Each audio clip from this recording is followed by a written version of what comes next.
ఆర్ఎస్ఎస్లో యాక్టివ్గా పనిచేస్తున్నప్పుడు ఈ అందరినీ సరిగ్గా చూసేటువంటి గుణం ఏదైతుందో నేను అందరినీ పట్టుకొచ్చేవాడిని. ఓకే. అక్కడ నుంచే స్టార్ట్ అయ్యింది. ఓకే. అంతేనా? మీరు కూడా ఆ పదవి రాలేదని ఈ పనిలోకి దిగారా? అంటే ఎమ్మెల్యే అవ్వలేదనో, ఎమ్మెల్యే పదవి ఎందుకంటే మీరు చేసిన కష్టానికి నిజం చెప్పాలంటే హానెస్ట్‌గా మీకు ఈ పాటికి ఎమ్మెల్యేనో, మినిస్టర్ అన్నా అయి ఉండాలి. నాకు రాజకీయంగా అవగాహన లేదు. ఫస్ట్ రాజకీయంగా ఎదగాలనే కోరిక లేదు. ఓకే. 2000 ఎంతసేపు ఉద్యమమే. 2001 దాకా ఐఎమ్ ఎ ఫైటర్. ఓకే. కొట్లాడినా. రైట్. సూపర్. 2001 నుంచే రాజకీయాల్లో పోవాలి, ఉండాలి.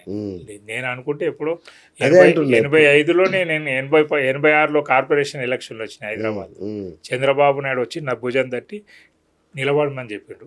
నేను నిలబడకుంటే వేరే వాళ్ళకి ఇప్పించిన. అది లేదు, ఆకాంక్ష లేకుండా. ఓకే. మీకు రాజకీయ ఆలోచన లేదు. మా ఇంట్లో ఆల్రెడీ అప్పటికి మా ఇంట్లో ఎమ్మెల్యే పెద్ద అదే టైగర్ ప్రముఖమైనటువంటి వ్యక్తి, రాజకీయ వ్యక్తి ఉన్నప్పుడు కూడా నాకు లేదు. సేవనే, ఇది చేస్తే సేవ చాలు అనేటువంటి దాంట్లో ఉన్నాం. ఓకే. లేకపోతే ఇప్పుడు ఎక్కడో. ఇప్పుడు తెలంగాణ ఉద్యమం విషయం తీసుకున్నా మీరు మన దేవేంద్ర గౌడ్తో కలిసి గోదావరి జల సాధన ఉద్యమం కూడా చేశారు మీరు. అయినా మీరు 92లో నాకు కాసాని జ్ఞానేశ్వర్ గారు పెట్టినటువంటి 93 కులాల ఏదైతే పెట్టిందో అప్పుడు ఒక కార్యకర్తగా నేను విన్నాను. ఓకే. నాకు అప్పటి వరకు ఈ పూలే, అంబేద్కరు ఇవెవరు తెలియదు నాకు. ఓకే. నాకు తెలిసిందల్లా ఒకటే ఏంటంటే అందరూ ఒకటే, అందరూ అన్ని కులం అనేది నాకు తెలియదు వాస్తవం. సో అందరూ ఒకటే అనే దాంట్లో ఉన్నాను. ఎప్పుడైతే ఆ దాంట్లో పోయి కార్యకర్తలాగా వింటూ ఉన్నాను అప్పుడు పుస్తకాలు చదవడం, ఇదే సమాజంలో ఇట్లున్నదా, ఈ కులం ఇదా, ఈ కులం ఇదా చేసిన తర్వాత అప్పటి నుంచి సామాజిక స్పృహ కలిగింది నాకు. ఓకే. అంటే కులాలు, ఈ పలానా వాళ్ళు ఇది కులం వృత్తి చేస్తారు, ఇట్లా అది క్రమే అయిపోయి డెవలప్ అవుతూ 2001 టీఆర్ఎస్ వచ్చిన తర్వాత టీఆర్ఎస్లో రాష్ట్ర కార్యదర్శిగా ఈ బీసీ దానికి సంబంధించి పాలసీ తయారు చేసేటువంటి దానికి నన్ను కన్వీనర్ చేశారు.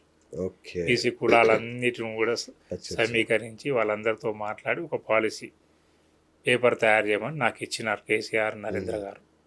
అప్పటి నుంచి ఇంకెక్కువ. ఓకే. అదే భావనతో నేను అట్లా నాకు వేరే ఎవరు వ్యతిరేకం కాదు.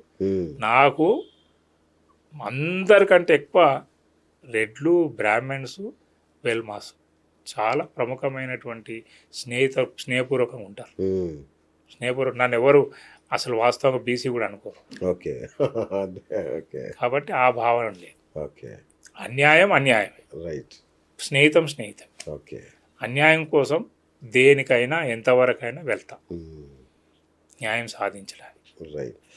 ఇప్పుడు సడన్గా ఈ జాతర ఆలోచన ఎందుకు వచ్చినాయి? ఈ 19వ తారీఖు ఏమన్నా ప్రత్యేకత ఉందా ఏంటి? ఈరోజు మన ఆలోచన సాధన సమితి పెట్టి 1 సంవత్సరం. అచ్చా, మొదటి వార్షికోత్సవం. గత సంవత్సరం 2025 ఏప్రిల్ 15 నాడు ఇదే ఎగ్జిబిషన్ గ్రౌండ్లో మన ఆలోచన సాధన సమితి ఆవిర్భవించబడింది. Very nice. ఓకే. దానికి 1 సంవత్సరం అయింది.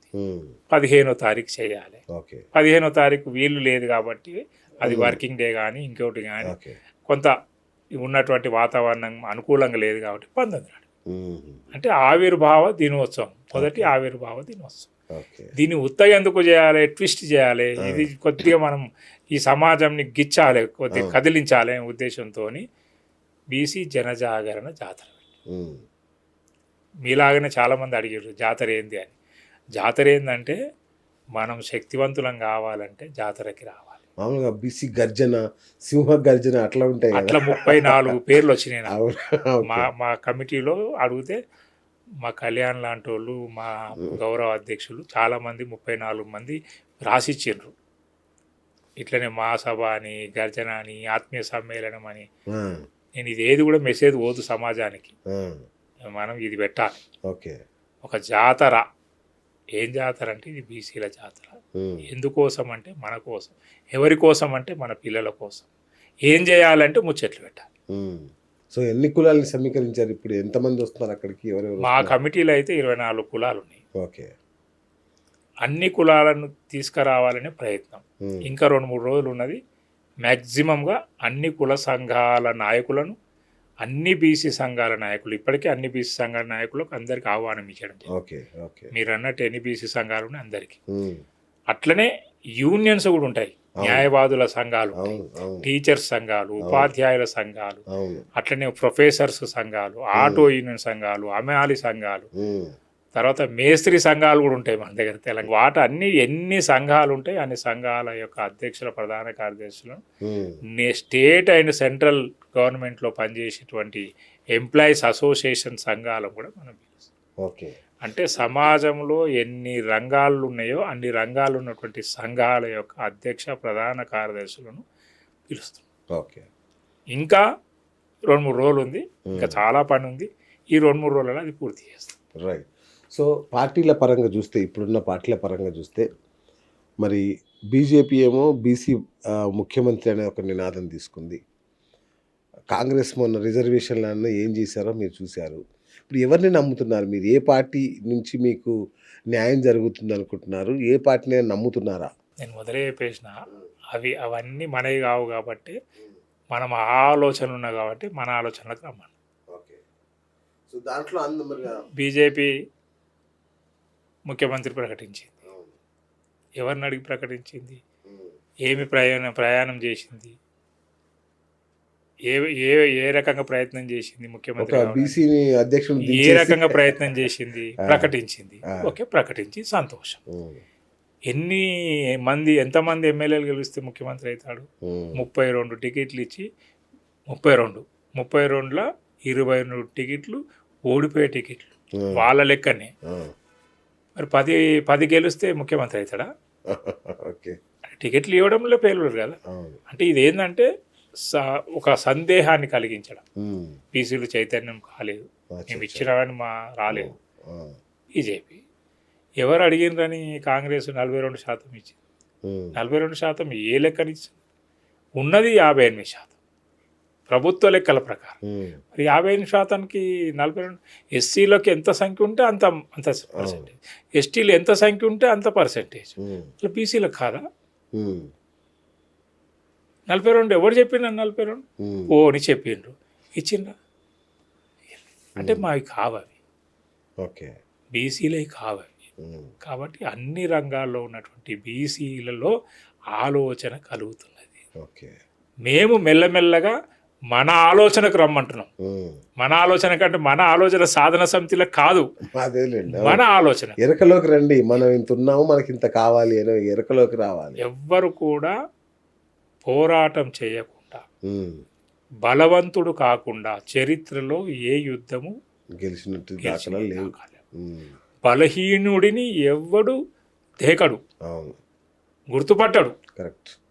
బలహీనుడు బిచ్చమెత్తుకోవడానికే సరిపోతాడు తప్ప బిచ్చమెత్తుకోవడానికి అడుక్కోవడానికి బలవంతుడు అవసరం లేదు. మనం చూస్తాం అక్కడిక్కడ పడుకొని కూడా అలా అడుక్కుంటుంటాడు. వాడు బలం అవసరం లేదు, లాక్కోవడానికి బలం కావాలి. కాబట్టి బలము తయారు చేయడానికి మానసిక బలం చాలా గొప్పది. కరెక్ట్. ఆత్మస్థైర్యం చాలా గొప్పది. ఆత్మ గౌరవం పెరగాలంటే మన ఆలోచననే గొప్పది. నీ గుండె నిన్ను నమ్ముతున్నది, దాన్ని నువ్వు నమ్ముతున్నావా? ఏ రోజైతే నీ మనసును నమ్ముతావు నువ్వు అప్పుడే చైతన్యవంతం అవుతావు. ఇదే మన ఆలోచన సాధన సమితి చెప్తున్నది. రైట్. తీన్మార్ మల్లన్న పిలిచారా? తీర్మార్ మల్లన్న కూడా బీసీనే కదా. అదే అందుకే పిలిచారా? తీర్మార్ మల్లన్న కూడా ఒక పార్టీ అధ్యక్షుడే కదా. అందరిని పిలుస్తున్నాం, అన్ని పార్టీలో ఉన్నటువంటి బీసీలందరినీ పిలుస్తున్నాం. పిసిసి అధ్యక్షుని పిలిచినాం, రామచంద్ మన తీర్మార్ మల్లన్న పిలిచినాం. ఎవరెవరు పార్టీలలో బాధ్యతలు ఉన్నాయి అందరిని పిలుస్తున్నాం. బీసీ ఎమ్మెల్యేలను పిలుస్తున్నాం, బీసీ ఎంపీలు పిలుస్తున్నాం. కవితక్క బీసీ అయితే పిలుస్తాం, బీసీల కోసం ఫైట్. కవితక్క బీసీ అయితే పిలుస్తాం. ఓకే, మరి అంత భారీ బీసీ అయితే పిలుస్తాం. అంతే, పోరాటానికి విలువ లేదా? అవి చాలా కష్టపడుతుంది దానికోసం నేనేం మాట్లాడు. ఓకే, ఆమె బీసీ అయిన రోజు మాట్లాడతాం. బీసీ ఎప్పటికీ అవ్వదు కదా.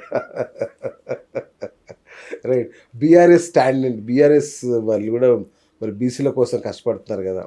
పార్టీల కోసము నేను మాట్లాడాను, పార్టీల కోసం. ఓకే, నేను నా బీసీల కోసమే మాట్లాడాను. ఓకే.